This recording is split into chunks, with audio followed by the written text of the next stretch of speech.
O tema de hoje é mercantilismo. Pois bem, o que foi o mercantilismo?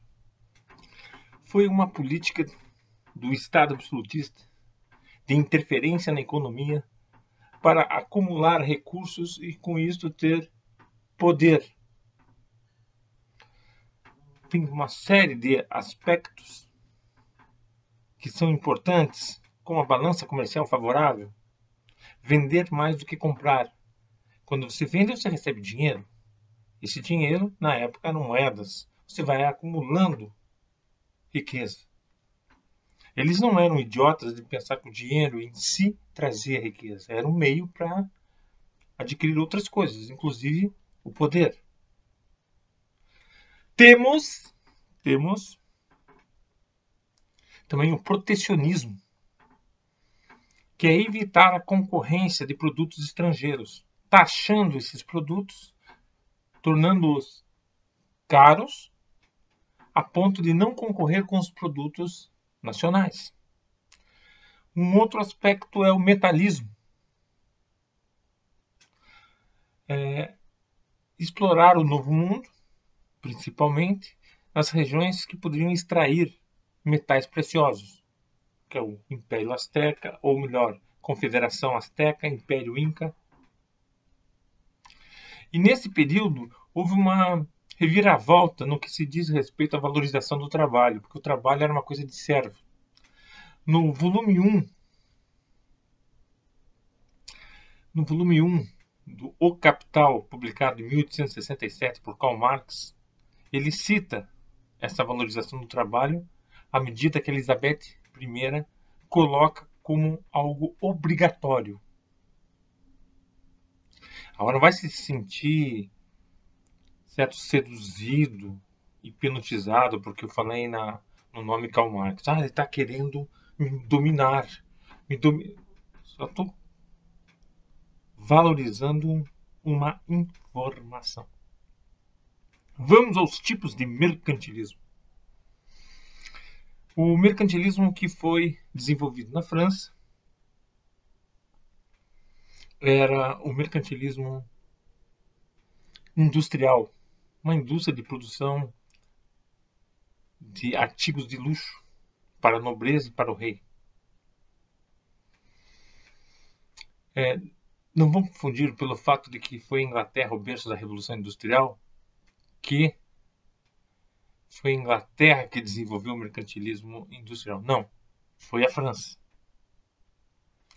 A Espanha desenvolveu o bulionismo, bullion, metais, como ela dominou uma região de quase 70 milhões de pessoas e que tinham metais preciosos, os galeões espanhóis transferiram isso para a França, para a Espanha, perdão. Isso deu um probleminha, porque com esse metal precioso se fabricavam moedas e houve um inchaço. Mais moedas do que mercadoria. Isso provoca a inflação. Mais dinheiro, porque quando você tem algo que é equitativo, ou que se iguala, melhor dizendo, fica difícil você querer cobrar a mais. Ou você tem pouco dinheiro. Agora, quando você tem muito, a exploração se torna mais fácil. Temos a Inglaterra que desenvolveu o mercantilismo comercial. Comprar barato, vender caro. Investiu nos corsários, que eram piratas que recebiam uma documentação que autorizava assalto no mar. E davam muitos recursos desses assaltos para o Estado. Um dos que se destacaram no final do século XVI foi Francis Drake, preferido da Elizabeth I. A Inglaterra não tinha marinha, portanto tinha que contratar esses serviços. Não era flor que se cheirava. Os piratas eram iguais, só não tinham patrocínio. E você vai falar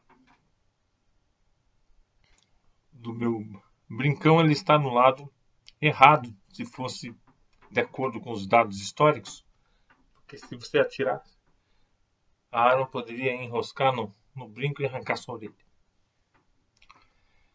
E temos Portugal, que desenvolveu um mercantilismo calcado na agricultura, no latifúndio, no plantation, desenvolvendo um processo de obtenção de recursos com os proprietários privados. Quando os portugueses se viram ameaçados pelos piratas, pelos corsários franceses, porque a França não reconhecia a legitimidade dos portugueses em ocupar essas terras, que foram divididas entre portugueses e espanhóis. Inclusive, o rei Francisco I disse o seguinte: quero ver o testamento de Adão, que dividiu essas terras, que dividiu o mundo entre espanhóis e portugueses. Quando os franceses chegaram aqui,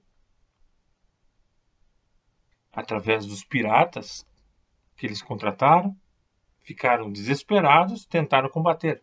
Enterravam esses piratas na areia, deixando só a cabecinha fora, enfiava uma escopeta na boca e arrancava a cabeça. Violentavam também os franceses, mas isso não foi o suficiente, fazendo com que, inclusive, Portugal estabelecesse as capitanias hereditárias e ocupassem as terras para intimidar esses piratas franceses. Tá bom? Que era um dos braços armados dos franceses. Aí, Marujo, vamos içar as velas e partir para outras temáticas interessantes, ferventes.